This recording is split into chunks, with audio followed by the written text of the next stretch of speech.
Ngayon po ay magluluto naman tayo ng sauce ng spaghetti. Ayan. Dali, napainit ko na po yung kawali, kaya mas mabilis na po ininit yung mantika. Wait.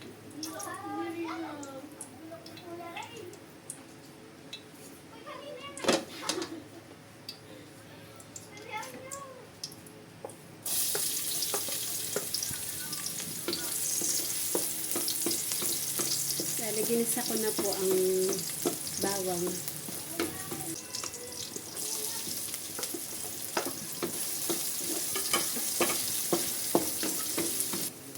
Ayan po ay ilagay na natin ang giniling. Ayan. Bale, hinugasan ko po siya, kaya nakalagay po siya sa strainer.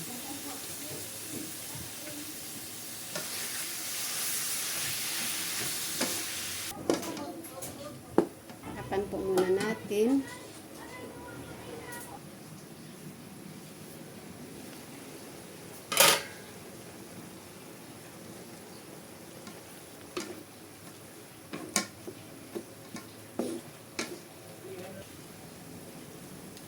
Lalagay po ang pangting toyo, paminta, konting asin, seasoning. Saluin po natin ulit.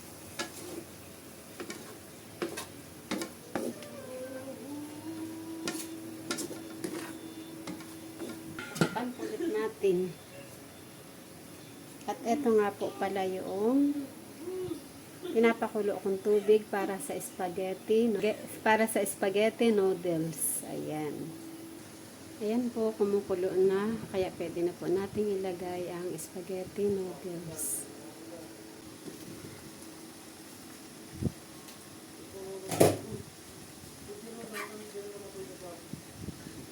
Dahil lagyan po natin ang mantika, kapo ng asin. Saluin po natin. Lagyan na po natin ang spaghetti noodles.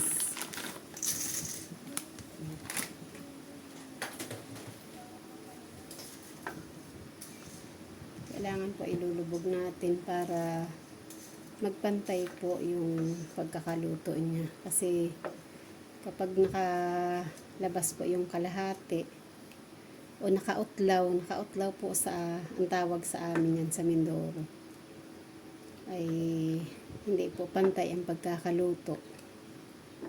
Kailangan po natin siyang ilubog. Ayan. Tapos hintay lang po natin siya lumambot.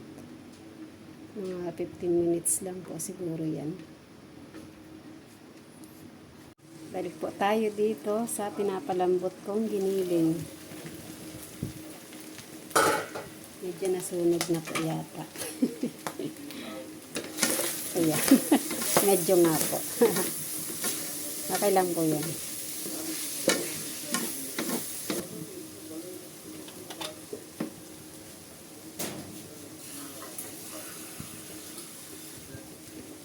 Lagyan po natin siya ng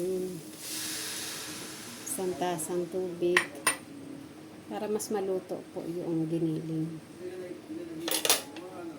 Tapos takipan na lang po natin saglit. Ayan. Halo-haloin po natin itong spaghetti noodles para po maiwasan ang pagkakadikit-dikit niya. Kapag hindi po kasi nahahalo ay nagdidikit-dikit po. Kaya meron pong parte na hilaw. Yan. Wag na po natin tatakpan dahil ito po ay aapaw kapag atin tinakpan. Hayaan lang po natin na nakaganyan siya. Nakabukas o naka-open.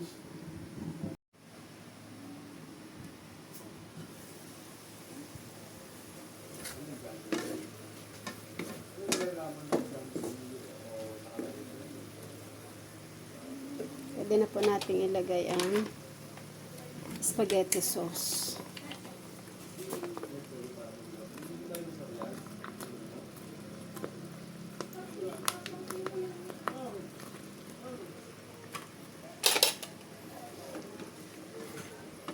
Saka, lagyan na rin po natin siya ng 2 kutsarang asukal.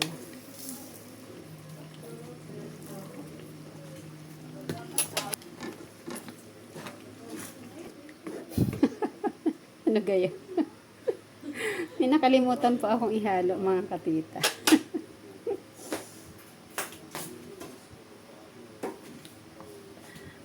Ayan.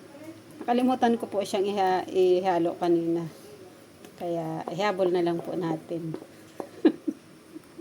Hindi po talaga ako sanay ng dalo-dalo ang niluluto. Nakakalito po kasi. At minsan nalilimutan ko. Pero okay lang naman po yan. Kahit hindi na po natin na isama sa paggigisa yung hotdog, ay madali lang naman po yan maluto. Kaya, no worry po tayo.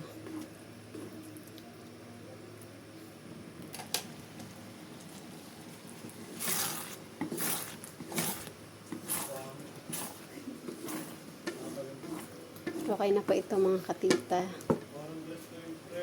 Bali, hintayin na lang po natin maluto yung noodles.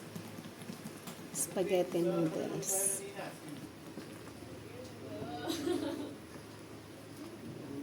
Tingnan po natin kung siya ay luto na.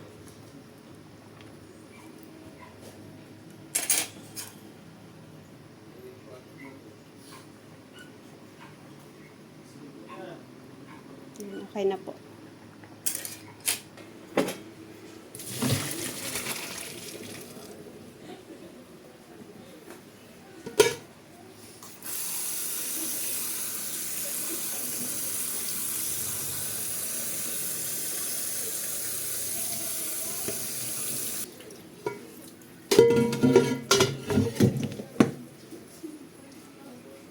Mga katita, ito na po yung niluto kong spaghetti.